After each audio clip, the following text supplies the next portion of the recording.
Hi everybody, thanks for joining me today. This is Great Selection. Today we're going to be talking about the Chase 524 rule. And also we're going to be talking about the possible reasons why they came out with the 524 rule. So let's go ahead and start out with what is the Chase 524 rule. So essentially what that is that if you open or got approved for 5 new credit cards within the past 24 months from any issuing bank, you will not be approved for another Chase credit card. Now it doesn't matter if you only apply for the Chase card. It doesn't matter if you apply for the American Express or other banking institution to get the cards, such as Discover, Citibank. Doesn't matter. As long as if you did apply or open or got approved and open 5 credit cards within the past 24 months, it's very unlikely you will get approved for another Chase credit card. And it doesn't even matter if you have top tier 800 credit score. If you apply for 5 or got approved for 5 or open 5 new credit cards within the past 24 months, your credit doesn't even matter. So essentially that's what that is. Now what we're going to be talking about next is the possible reasons on why I think that Chase came out with the 524 rule. So in this an example, we're going to be using the Chase Sapphire Preferred as an example, and this is years back. So we're going to talk about this is a scenario years back. During that time, there was a 40,000 points if you were to spend 3,000 within the first 3 months. I remember talking to somebody that actually had 3 of the same card, and I asked, how did you get 3 of the same card? So on my next illustration, I'm going to be sharing the information on how that person got approved for 3 of the same credit card. Alright, so there's actually 3 different channels at one point that you can actually go to apply for the credit cards, and you would get approved for them. So first option, or the first channel, is that you can actually go to the bank and apply for the card, and if you get approved, you get approved for the card. So in this scenario, it's the Sapphire Preferred. You got approved for it at the bank. And then later, the second channel that you can actually go to is online. So if you go to chase.com and apply for it, and if you get approved, that's 2 Sapphire Preferred cards.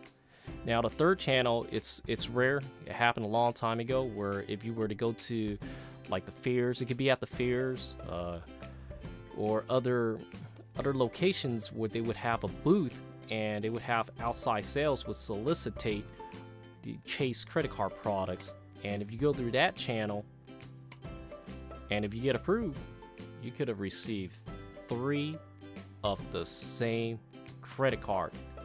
And the great thing with the Chase Sapphire Preferred is that you get to take advantage of all 3 times of the upfront sign-up bonus when you get approved for the credit card, so you can really cash in off of that. So these are the 3 different channels at one point that you can go to get 3 of the same card. Now, second reason on why Chase, the possible reason on why Chase came out with the 524 rule was that there were a lot of the reward hunters. I mean, there's nothing wrong about being a reward hunter where you take advantage of the bonus. Nothing wrong with that. Where essentially these are the people who would actually apply for the card and take advantage of the upfront bonus. Now this Chase Sapphire Preferred now is offering a 50,000 points if you can spend that $4,000 within 3 months. So the reward hunters, what they would do is they would apply for the card and then take advantage of the bonus and then close it out. And then later, months later, they would apply for the card. And then a lot of times, depending on your credit, depending on your financial situation, you may get approved for it again. And then you take advantage of 50,000 points again. So these are probably the scenarios or the reasons why Chase decided to come up with the 524 rule. Now, another thing that besides the 524 rule, another thing that they came out with that is that originally you can actually apply for the card and you can actually get another one of the same card.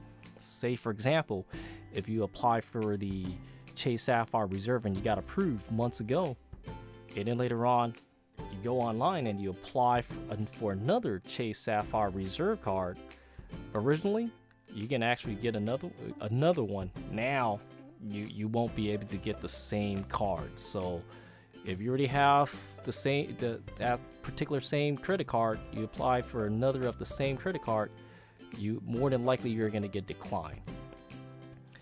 And another thing that they did with the Sapphire product is that there's actually 3 different Sapphire cards. There's the original Sapphire card, there's that Sapphire Preferred card, and also the Sapphire Reserve. Now, here's the thing, if you already have either one of these cards, and if you try to apply for another Chase Sapphire card, you will likely get denied for it. The only thing that you can do is convert it. Let's say, for example, if you have the Chase Sapphire Reserve card and you want to apply for a brand new Sapphire Preferred card, more than likely you're going to get declined. And what you can do is just convert the Sapphire Reserve card to the Preferred card. The issue with that is that since you're converting it instead of applying for a new one, you will be missing out on the upfront bonus on this card. So these are the main reasons why I think that Chase came out with the 524 rule and also came out with some of these restrictions on getting more than 1 cards. I think that they came out with these kind of rules just to prevent people from taking advantage of all the upfront bonus when they sign up for the card. I hope you guys did learn some information from my video here and absorb as much as you can. And if you did actually miss out on my previous video, it was the Chase Ink Preferred. I talked about that and also some good ideas on how to meet the spending requirement if you don't have anything to spend or to buy using a credit card. And I hope you do learn and absorb as much as you can from that video. And I hope you guys do like my video and subscribe to my channel. I will have a lot more great content coming in the future. Thanks for watching. Take care.